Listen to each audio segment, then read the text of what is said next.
నమస్తే, నేను Vamsi. Welcome to the point. ఈరోజు టు ది పాయింట్లో భాగంగా ఒక ఇంట్రెస్టింగ్ అప్డేట్ చెప్పబోతున్నాను. మా అందరికీ కూడా తెలుసు, ఈ మధ్య ప్రపంచ దేశాలలో యుద్ధం వచ్చింది అంటే డ్రోన్లు చాలా కీలక పాత్ర పోషిస్తున్నాయి.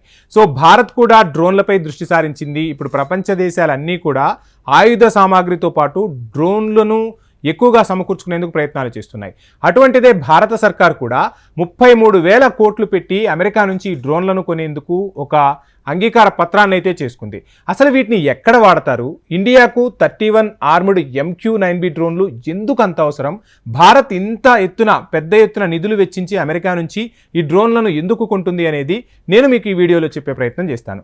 అయితే ఏవైతే డ్రోన్లు భారత్ కావాలనుకుంటుందో అవి అమ్మే ఒప్పందానికి అమెరికా విదేశీ వ్యవహారాల శాఖ ఆమోదం తెలపడం ఒక గొప్ప విషయంగా కూడా చెప్తున్నారు. చాలా రోజుల నుంచి కూడా భారత్ ఈ డ్రోన్ల కోసం ఎదురు చూస్తుంది. ఈ నేపథ్యంలో అమెరికా నుంచి గ్రీన్ సిగ్నల్ రావడం భారత్కు ఒక శుభ పరిణామం అనే చెప్పాలి. అయితే ఈ డ్రోన్లతో పాటు వీటికి అమర్చే క్షిపణులు, ఇతర నిఘా పరికరాలను కూడా భారత్కు అందివ్వనున్నట్లు అమెరికా రక్షణ శాఖ తెలిపింది. సుమారు 33,000 కోట్లు అంటే $4 బిలియన్ విలువైన ఈ ఒప్పందంపై చాలా ఏళ్లుగా భారత్ అమెరికా మధ్య చర్చలు జరుగుతున్న విషయం చాలా మందికి తెలిసిందే.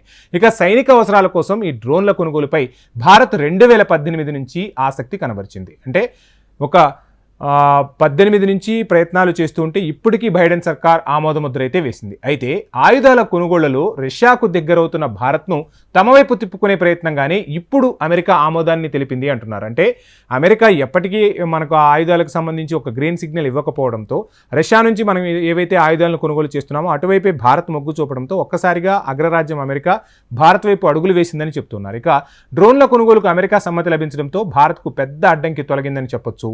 ఎందుకంటే ఈ ఒప్పందానికి సమ్మతి తెలపాలంటే అమెరికాలో సిక్కు వేర్పాటువాద నేత గురుపత్వంత్ సింగ్ పన్ను హత్య కుట్రపై దర్యాప్తు చేయాలని అమెరికా చట్టసభ సభ్యులు గత సంవత్సరం డిమాండ్ చేశారు. అంటే అమెరికా ఏదైతే చేయాలనుకుంటుందో, అంటే ఒక దేశానికి ఏదైనా అవసరమై ఆ దేశం అడిగినప్పుడు ఎక్కడ లేని కొన్ని కుట్రలను ఆ దేశానికి ఆపాదించి వాటిని ప్రపంచం దృష్టిలోకి తీసుకొచ్చే విధంగా ప్రయత్నాలు చేస్తుంది. ఆ ప్రయత్నంలో భాగంగానే ఈ గురుపంత్ హత్య కేసుకు సంబంధించి కూడా విచారణ చేయాలి భారత్ అని చెప్పి అమెరికా ప్రభుత్వం భారత్పై ఒత్తిడి తెచ్చింది.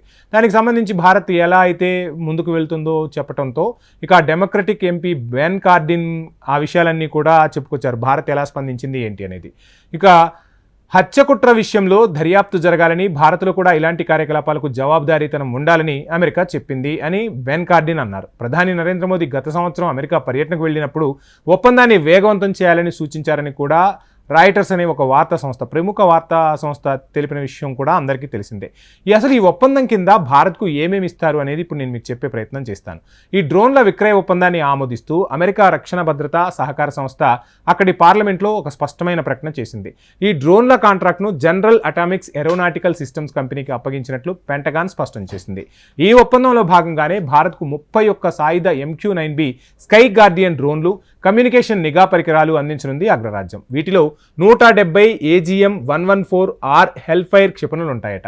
చిన్న వ్యాసం గల 310 లేజర్ బాంబులు, ఖచ్చితత్వంతో పనిచేసే గ్లెడ్ బాంబులు కూడా ఉన్నాయి. ఒప్పందం కింద ఏమిస్తారు అంటే డ్రోన్ల విక్రయ ఒప్పందం ప్రకారం ఇప్పుడు మనం పైన ఏవైతే విషయాలు మాట్లాడుకున్నామో వాటితో పాటు ఆ డ్రోన్లకు సంబంధించిన టెక్నాలజీ ఏదైతే ఉందో దానికి సంబంధించి కూడా ఇరు దేశాల మధ్య ఒక అవగాహన ఒప్పందం కుదిరినట్టు తెలుస్తుంది. అంటే ఆ డ్రోన్లు యుద్ధరంగంలో ఉపయోగించేటప్పుడు ఆ కమ్యూనికేషన్ నిఘా పరికరాలు ఎలా పనిచేస్తాయి, వాటిలో అసలు ఏమేమి ఉంటాయి, వాటికి సంబంధించిన శిక్షణ, ఇవన్నీ కూడా అమెరికన్ ప్రభుత్వం భారత్కు అందజేసేందుకు సుముఖత వ్యక్తం చేసింది. అంటే భారత్ ఒక ఒప్పందం కుదుర్చుకునేటప్పుడు ఆ ఒప్పందం ఎలా ఉంటుంది ఏంటి అనేది ఖచ్చితంగా కొన్ని టర్మ్స్ అండ్ కండిషన్స్ని ఫాలో అవుతుంది. భారత్కు మేలు చేకూర్చే విషయాలు ఏమేమి ఉన్నాయి, వాటిని ఎందుకు కొంటున్నాం, అంటే పెట్టే ప్రతి పైసా మీద ఎలా మనం దాన్ని సద్వినియోగం చేసుకునే దానిపై సర్కార్ దృష్టి సారిస్తూ ఉంటుంది. ఇక అసలు ఈ డ్రోన్ల వల్ల ఏమవుతుంది అంటే సమాచార సేకరణ జరుగుతుంది, సరిహద్దులపై నిఘా జరుగుతుంది, వైమానిక దాడులు చేయొచ్చు, సెర్చ్ అండ్ రెస్క్యూ ఆపరేషన్ల కోసం ఈ డ్రోన్లను వాడతారు. విపత్తు సహాయక చర్యలలో సాయం అందించడానికి కూడా ఉపయోగపడతాయి. శాంతి భద్రతల నిర్వహణలో సాయం ఉంటుంది. మానవతా సాయం అందించడానికి కూడా ఈ డ్రోన్లు ఉపయోగపడతాయి. MQ-9B స్కై గార్డియన్ డ్రోన్లను ప్రపంచవ్యాప్తంగా యుద్ధము, పర్యావరణ, మానవతా కార్యకలాపాల లాంటి వాటిలో ఎక్కువగా ఉపయోగించారు. ఈ డ్రోన్ సాధారణ వాణిజ్య విమానాల మాదిరే ఎగురుతుంది. వీటిని సైన్యాలు లేదా ప్రభుత్వాలు వారి అవసరాలకు అనుగుణంగా ఉపయోగిస్తారు. చూపిస్తాయి. దీని గూఢచార్యం, పరిశీలన, నిఘా కోసం ఉపయోగించనుంది భారత్. సో మొత్తంగా ఎప్పటి నుంచో భారత్ ఎదురు చూస్తున్న MQ-9B డ్రోన్లకు గ్రీన్ సిగ్నల్ లభించడం, అవి త్వరలోనే భారత్కు రానుండటంతో కొన్ని దేశాలకు, కొన్ని అంటే డైరెక్ట్గా చెప్పాలి అంటే చైనా, పాకిస్తాన్ పని అయిపోయింది. పాకిస్తాన్ ఇప్పుడు అసలు భారత్ వైపు కన్నెత్తి చూసే పరిస్థితులు కూడా లేదు. చైనాకు గట్టిగా బుద్ధి చెప్పేందుకే ఈ డ్రోన్లను భారత్ కొనుగోలు చేస్తూ ఉంది.